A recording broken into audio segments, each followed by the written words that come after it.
कहे मूर्खता की भी हद होती है दोस्तों, दोस्त थे चार उनकी कहानी सुनो।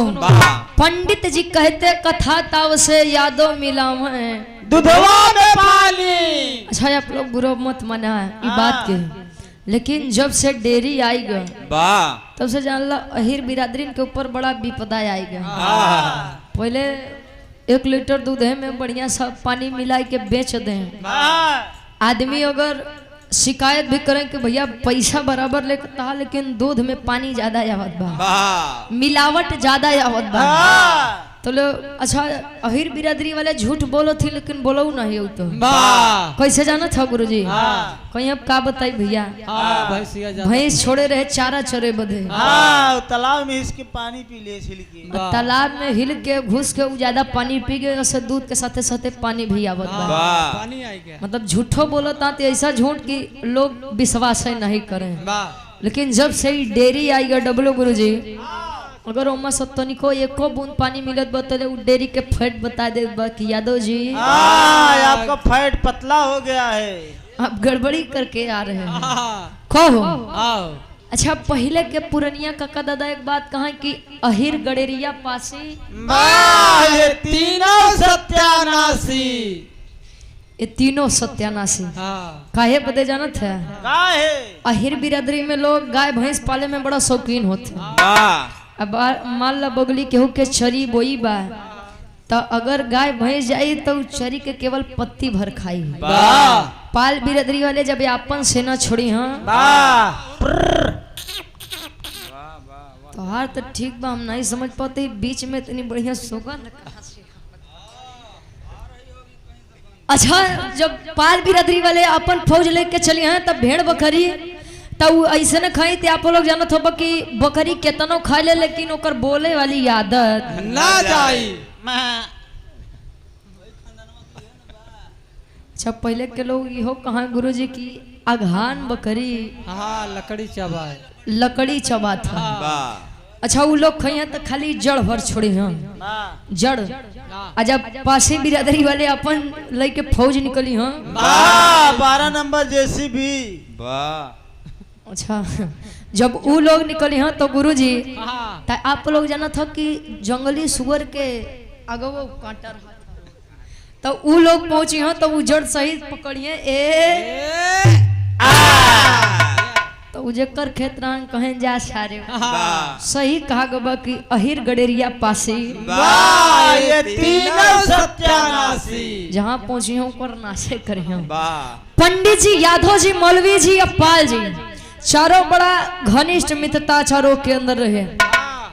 एक के साथ एक सुख दुख में साथे हमें तो एक दिन कुछ दिन बाद डब्लू गुरुजी चारों जब फिर से एकत्रित हुए तब पंडित जी एक बात कहे कि यादव जी गांव के बगली जवन गांव बा वहाँ मेला लगा बा दशहरा के, अब चलो मेला देखिए और साथे साथे कुछ टाइम भी पास हो जाइए। चलो तहन चारों मित्र कैसे एक लाइन गजल के भाव लगत बा, फिल्मी गजल बा।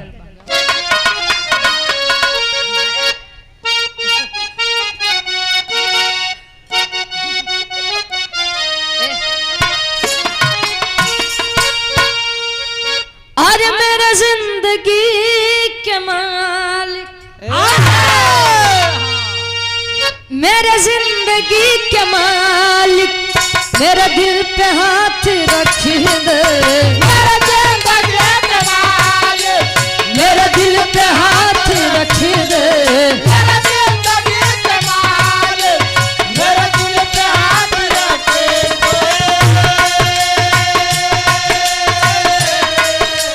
मेरे जिंदगी के मालिक, मेरे दिल पे हाथ रख दे, तेरे आने की खुशी में, तेरे आने की खुशी में मेरा गम निकल न जाए, तेरे आने की खुशी में मेरा गम निकल न जाए, तेरे आने की खुशी मेरा गम।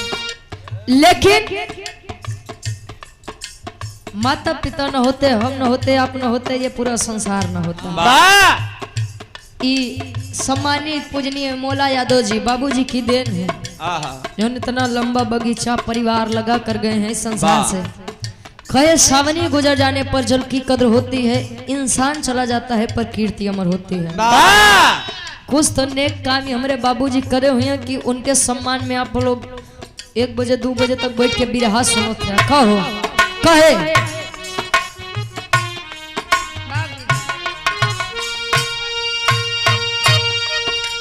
माता पिता न होते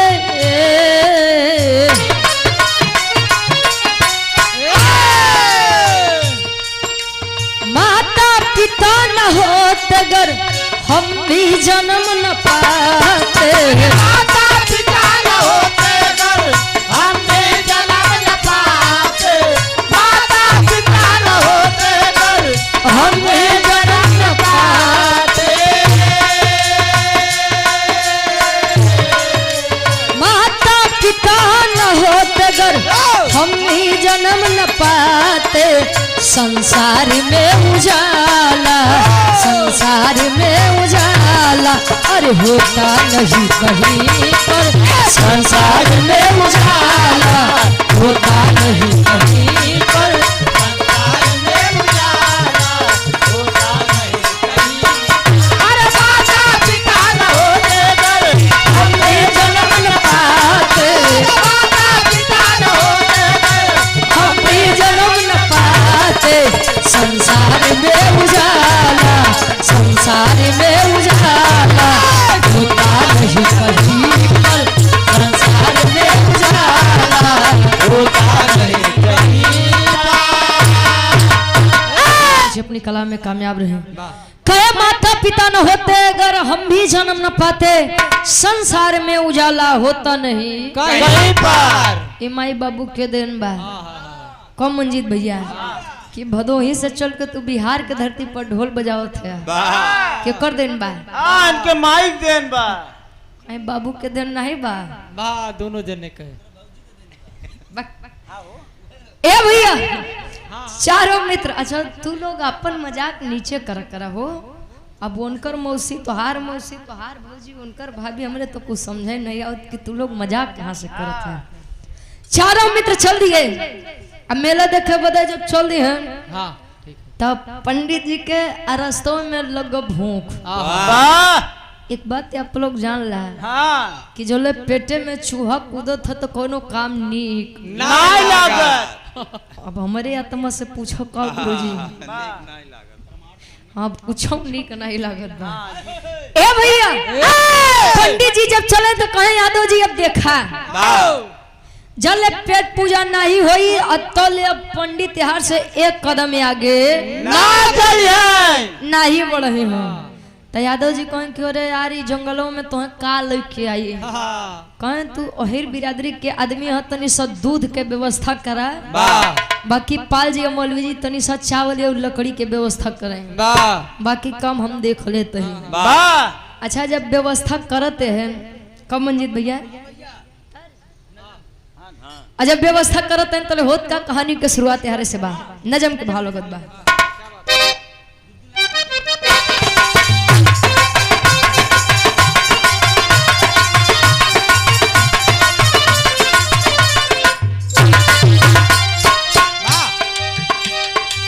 चला कि पंडित जी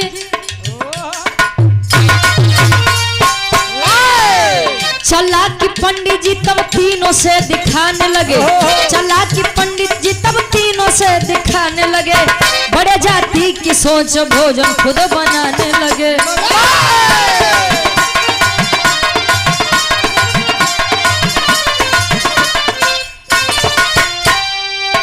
करके विचार खीर पंडित जी बनाते हैं। कहो गुरुजी करके विचार खीर पंडित जी बनाते हैं।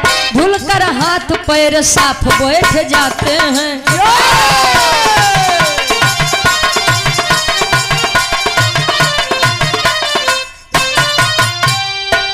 बन जो नार कसे पंडित जी है शोध किए। बन जो नार कसे पंडित जी है शोध किए। बन जो नार कसे पंडित जी है शोध किए। बन जो नार कसे पंडित जी है शोध किए। गजब की खुशबू का के मन ही मन लोभ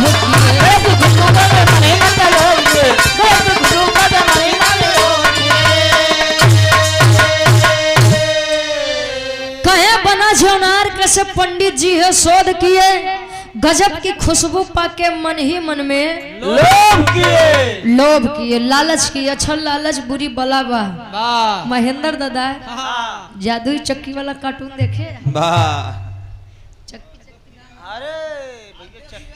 वाह, तो ये बड़ी अच्छी सीख बा कि लालच बुरी बला है। और हकीकत बात है संसार में अगर आदमी के यह तक जे पैदल चलता हूँ सोचता है हमरे लगे साइकिल आ जाओ, जे साइकिल से चलता हूँ सोचता हमरे लगे 2 चक्का आ जाओ, बाइक आ जाओ।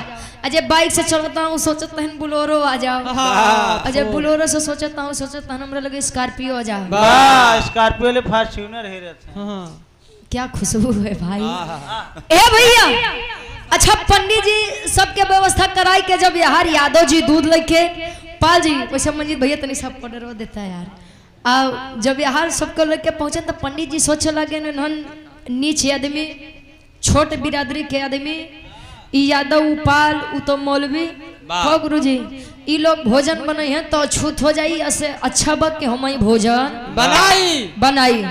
अच्छा पंडित जी हाथ पर धो के बैठ गए चौका लगे और सोचा तन कि 4 आइटम बनावे से अच्छा बा कि खीर बना ले तनी तनी सबके हो जाई। और खीर जब बनाए तो खीर की खुशबू जब नाक के अंदर प्रवेश की खुशबू हाँ हो जो हम ले चलते ही जब खीर की खुशबू नाक के अंदर गई मतलब महक आज जब वो नाक के अंदर गए तो पंडित जी जन्मे करत हो गुरु जी।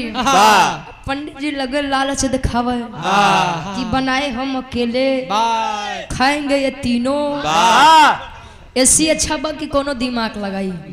गैन पाल जी को बुलाए, पंडित जी को बुलाए और मौलवी को बुलाए ना। जब सब केहू आए कहन भैया एक बात दिखा, खीर तनिके बा तनी तनी खा के सो जा और राती में जो सबसे बढ़िया और सबसे अच्छा सपना देखी सुबेरे खीर हुए खाई। तनी सप्पाल जी खीर लेहन खाई के सोई गए, मौलवी जी लेहन उन्हों खाई के सोई गए, पंडित जी लेहन उन्हों खाई के सोई गए। सब ये यहाँ की सबसे तगड़ा दिमाग। अब भाई अहिर बिरादरी के लड़का मोट बुद्धि के जो दिन पाले पड़ जाबा उस दिन सुधर जाबा। ए भैया अब अहिर बिरादरी के लड़का खाए पिए में शौकीन, अब ओकर तनी सा खीरी में का होई गहीर की पेट गहीर तू भरे जाता भाई देखा कि ढेर अगर गलती हो जाए बोले में तो खाली ये नहीं के पकड़े हाँ नहीं तो प्रतापगढ़ हम लोग नहीं जाते बाकी सट्टा के देखे उनके मेहरारू लड़का नहीं है ठीक बताओ। अच्छा जब तीनों जने सोते हैं तो पंडित जी के बगलिया अहिर बिरादरी के लड़का सोवा बा अजले उ पेट बोल है तले यादव जी उठ के बैठे खाली वह खीरी के बर्तन देखें जब देखें तो होत का एक लाइन तरज लगत बा। ई गीत अपने जमाना में बड़ी मार्केट में रही और आज भी बा कैसे कोनो लड़की कोनो लड़का से कहे इनके जमाना में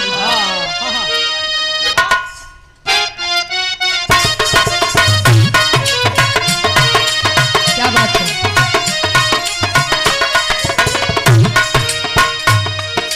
हो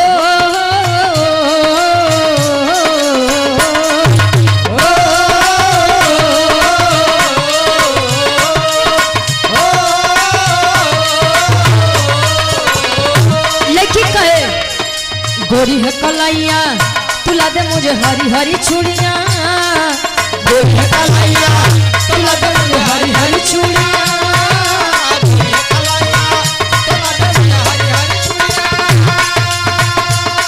ऐसा गुरु जी सावन के महीना 29 जुलाई से चालू हो जाए तो जान ला मेहरारू कुल हरियर हरियर दिखाई। हाँ कुल हरियर आई जी मेहरारू हरियर चूड़ी हरियर साड़ी यहाँ से बता देते कि चाची के खरीद दी हाथ काम में आ जाइए। लड़की डिमांड करत बा गोरी है कलाइया तुला दे मुझे हरी हरी चूड़िया, अपना बना ले मुझे बाल माँ, गोरी है कलाइया तुला दे मुझे हरी हरी चूड़िया, अपना बना ले मुझे बाल माँ, गोरी है कलाइया तुला दे मुझे हरी हरी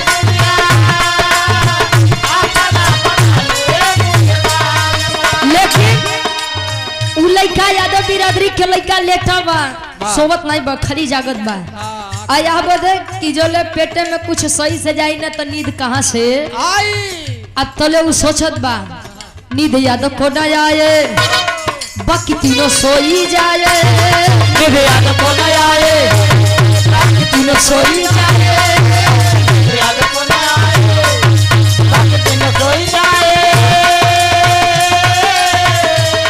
नींद याद को न आए बाकी तीनों सोई जाए खिरिया खाई गई रे आधी रात में नींद याद को न आए बाकी तीनों सोई जाए चिड़िया खाई गई रे आधी रात नींद याद को न आए बाकी तीनों सोई जाए चिड़िया खाई गई रे आधी रात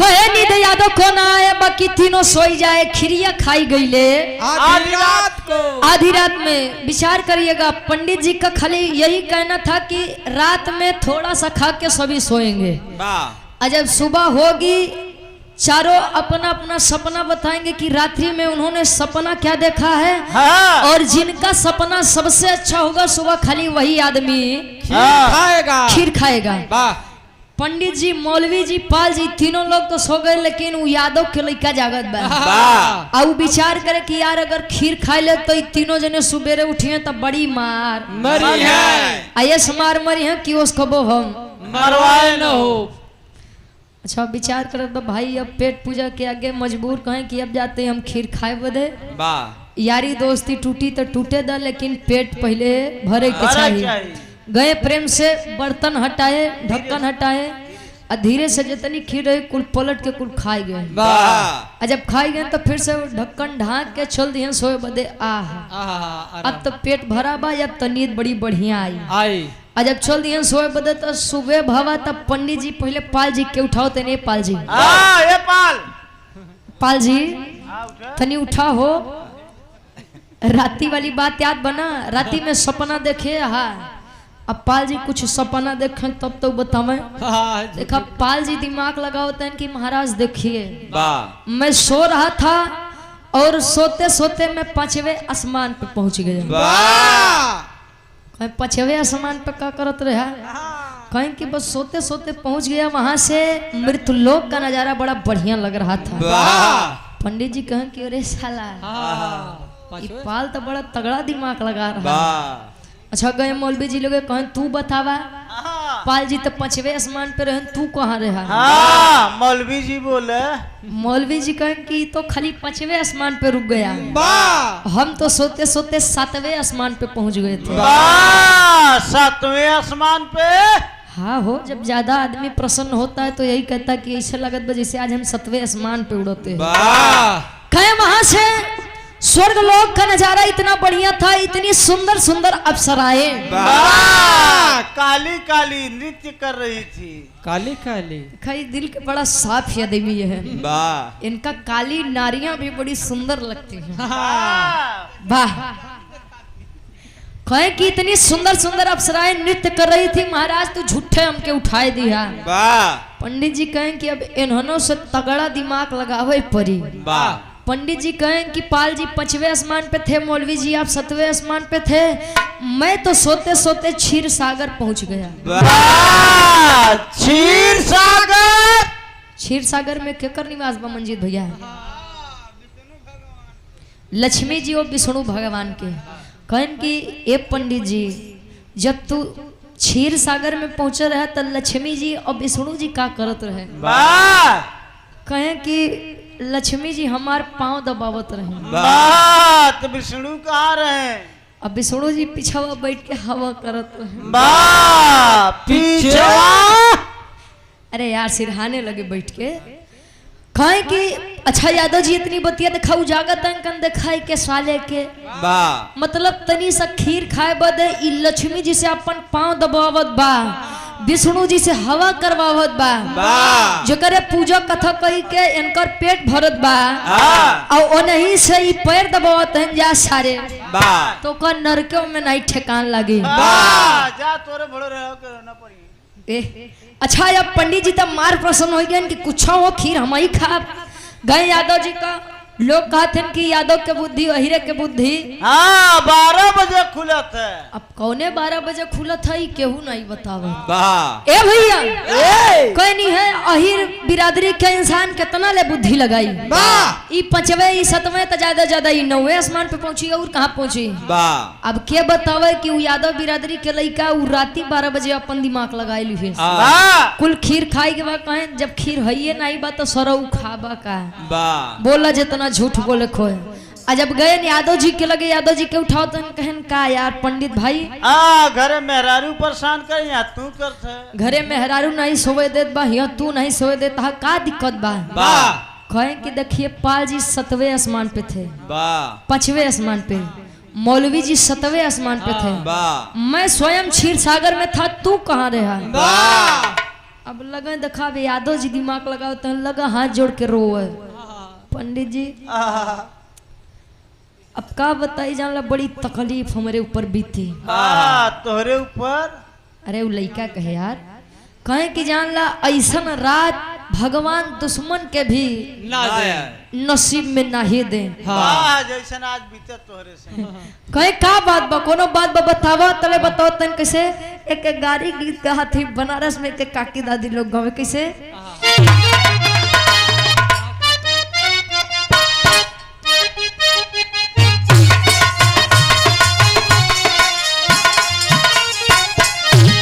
अरे खतियाई गयो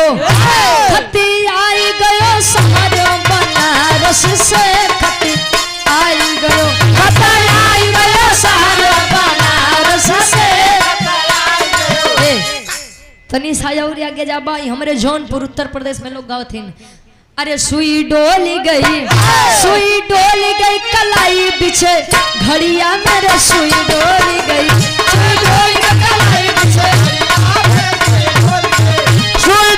कलाई पीछे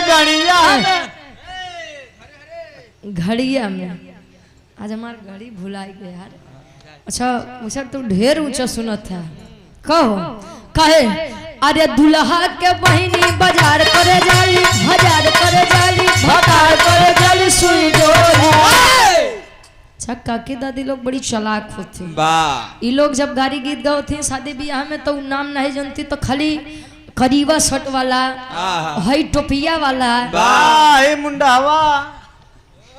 अच्छा हमार लोग के तो कभी होते लेकिन काकी दादी लोग के कभी नहीं होते जवन पावत ही तो ओके जोड़े चली जाते हैं। वाह ए भैया अब यार यादव जी अपन दिमाग लगाते हैं का दिमाग लगावे। अरे भेटाईगा मछंदर लई के मोटकी लाठी हो भेटाईगा। अरे भेटाईगा मछंदर लई के मोटकी लाठी हो भेटाईगा। अरे भेटाईगा मछंदर लई के मोटकी लाठी हो भेटाईगा। कहे रतिया में हमके उदेह से डेरावा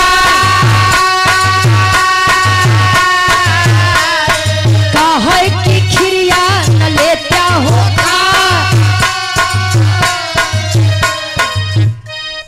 और पुनः हृदय के गार्जियन जी सम्मानित आप कार्यक्रम के आयोजक साहब श्री रामेश्वर यादव ठेकेदार जी पुनः हमारे गार्जियन जी के द्वारा सादर 501 रुपए का सम्मान बहुत बहुत धन्यवाद।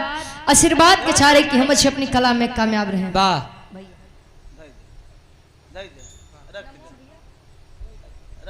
अच्छा भाई हमारे ये बहुत प्यारा सम्मान आशीर्वाद के चाह रही भैया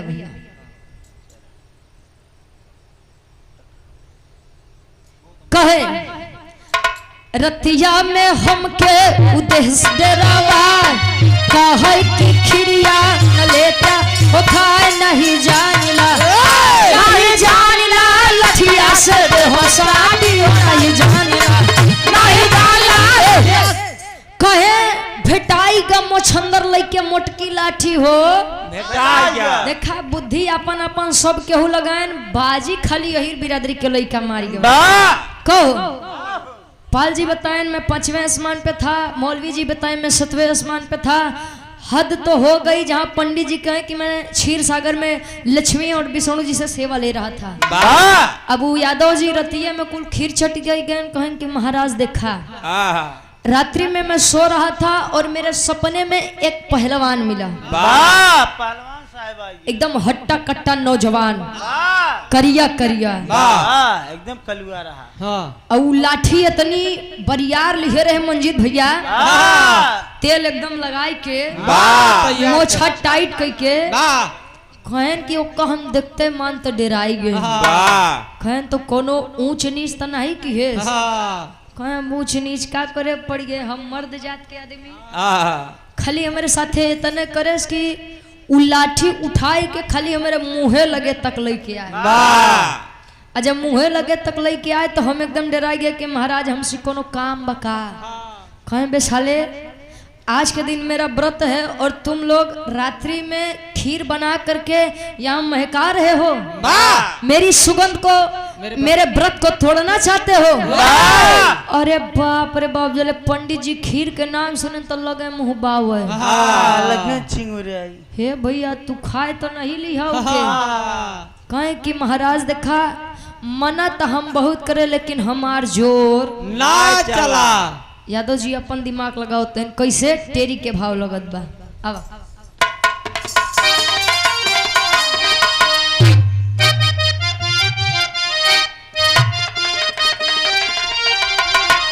अरे चतुराई चारो, अरे कैले जम के, अरे चतुराई चारो कैले,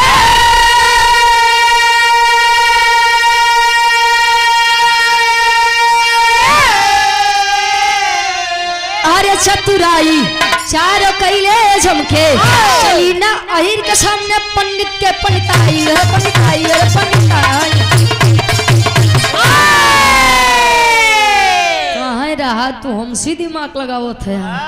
कहे कि मैंने मना तो बहुत किया लेकिन उसने कहा कि अगर तुम खीर नहीं खाओगे तो तुम्हारे इतनी पिटाई करब, तो है इतना मार मारब कि जान ला फिर वो मार कबो जिंदगी में मारे न कहो। कहे जान ला हम बहुत कोशिश किया कि अगर मैं खीर खा लूंगा तो मेरे तीनों मित्र सुबह उठेंगे, बड़ा गुस्सा करेंगे, मुझसे नाराज हो जाएंगे। कहें कि लेकिन महाराज हम डर के कारण खीर खाएंगे। अब इतने में तो पंडित जी के लाख छन छनी। कहें बे साले जब वो डरा रहा था तो क्या मैं तीनों मर गया था? क्या हम तीनों मर गए थे?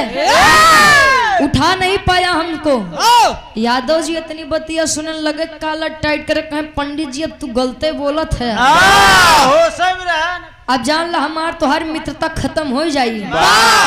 देखो पंडित जी अपने बनाए जाल पे फंसते हैं। कहें अरे मतलब खा लिए लेकिन बताना तो चाहिए था, कहीं कैसे बताइए? काहे नहीं बताया?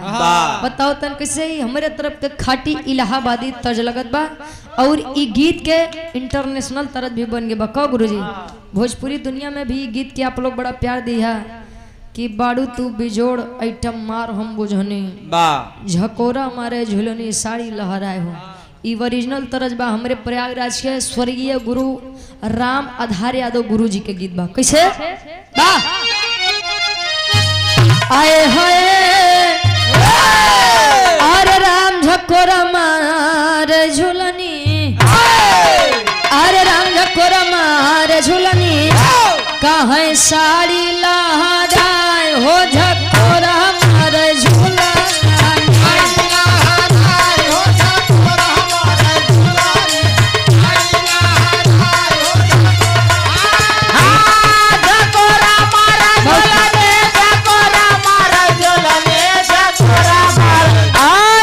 साड़ी लहराए हो झकोरा मारे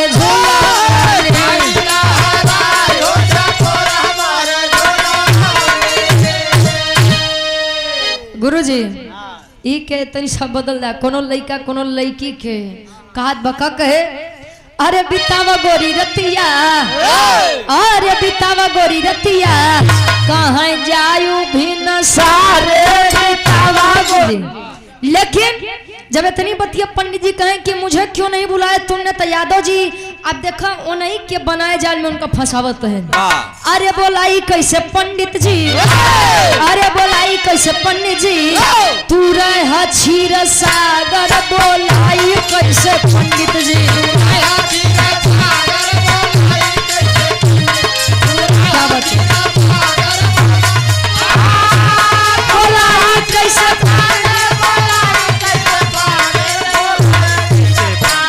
तू रहा क्षीर सागर, बोलाई कैसे पंडित जी।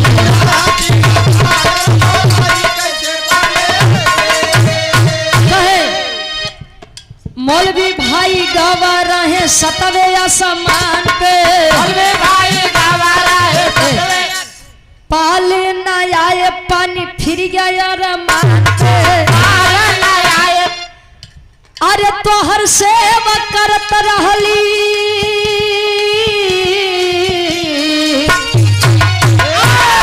तोहर सेवा करत रहली, लक्ष्मी नटनागर, बोलाई कैसे पंडित जी, बोलाई कैसे।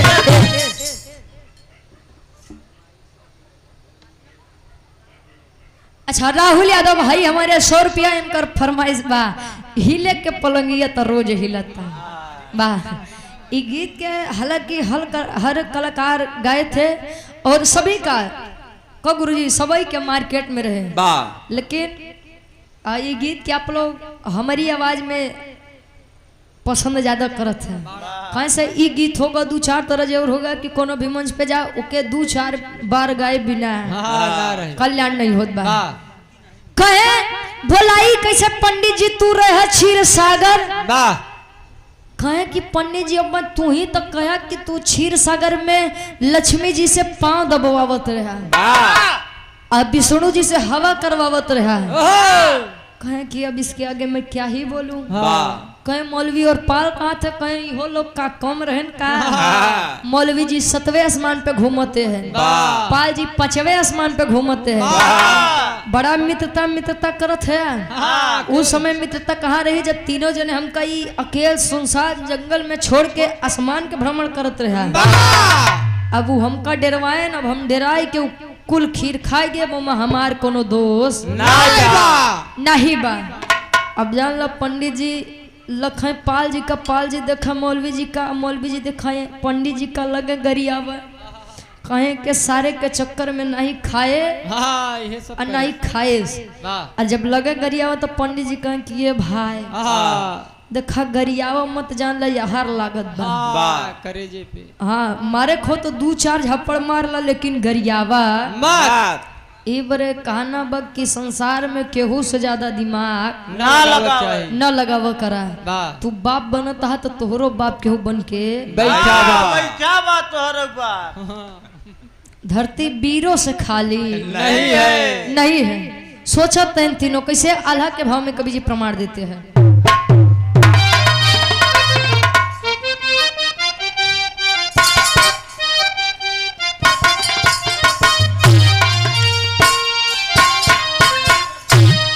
अरे सपना सब अधूरा रही गईल मानवा के बाबू,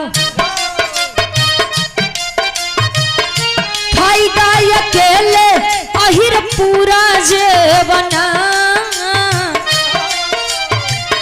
रतिया सपनावा में घूमलिया समनवा भैया, खत्म होइगा खाना भइले बहुत लाचार। पंडित बोले रतिया कोई ना भोजनवा भैया, सोचे सोचे माना बात करे ले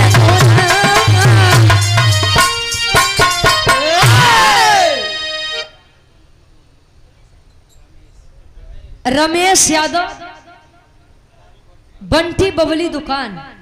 अरे ये आपके द्वारा 100 रुपया बहुत बहुत धन्यवाद। आशीर्वाद के चारी अच्छा हमारा कार्यक्रम रहे आपके सिवान में 23 जनवरी के सरस्वती पूजा पे। तो मेन बॉर्डर से हम लोग आवत रहे तो प्रशासन रोक लिए। कहीं कहाँ से आ रहे हो, कहीं भैया उत्तर प्रदेश से, कहीं शराब पी के आ रहे। अच्छा उतर के बताए कि भैया उत्तर प्रदेश से आ रहे हैं प्रतापगढ़ में, यहीं सिवान में बिरहा है हमारा, जाने दीजिए। वाह अच्छा पहचाने तो छोड़ दिए भैया। अब वो हर सरस्वती पूजा में पहुंचे तो एक दो आदमी के छोड़ कमेटी में कुल आदमी मस्त। वाह एकदम हम कहे जब कुल कमेटी में आदमी मस्त है तो चेकिंग कोने बात हाँ। भाई। ए भैया ए! तो आप के बिहार के एक गवैया हैं, बड़े अच्छे कलाकार हैं, तो हमारा उनसे कार्यक्रम रहे, कहीं रुचि एक बात बताइए कि खाली नाम भर बिहार में दारू, वाह बाकी तो जैसे उत्तर प्रदेश में ईश्वर का याद करा तो वही मिल जाते हैं, आहा, वैसे बिहार में खाली ओके याद करे तो हर घर में मिलत बा। वाह उनके भैया तोहार जिला वाली बात बा, वो में हम का करी प्रदेश वाली बात कहो गुरुजी। ए भैया ए! पहुंचत हैं अब पछतात हैं, जब पश्चाताप होत बा त यादव जी कहें कि आवा वाह विष्णु जी से हवा करवाऊ बा, वाह। लक्ष्मी जी से गोड़ दबाऊ बा, आवा चला जब मेलो देखे, वाह पेट पकड़ के बैठ गए कहने भैया आहा, अब हम जानो तो तू खीर खाया है, तोहार तो पेट भरा बा तो तू चल जा सकत है, हमारे पेटे में कुछ बा नहीं अब हम घरे जा पेट पूजा होई और तब हम आहार आओ देखिए संसार में क्या बड़ा होता है का गुरुजी। वाह आखिरी भाव खड़ी के भाव लगत बा, ओकरे बाद फिर हमरे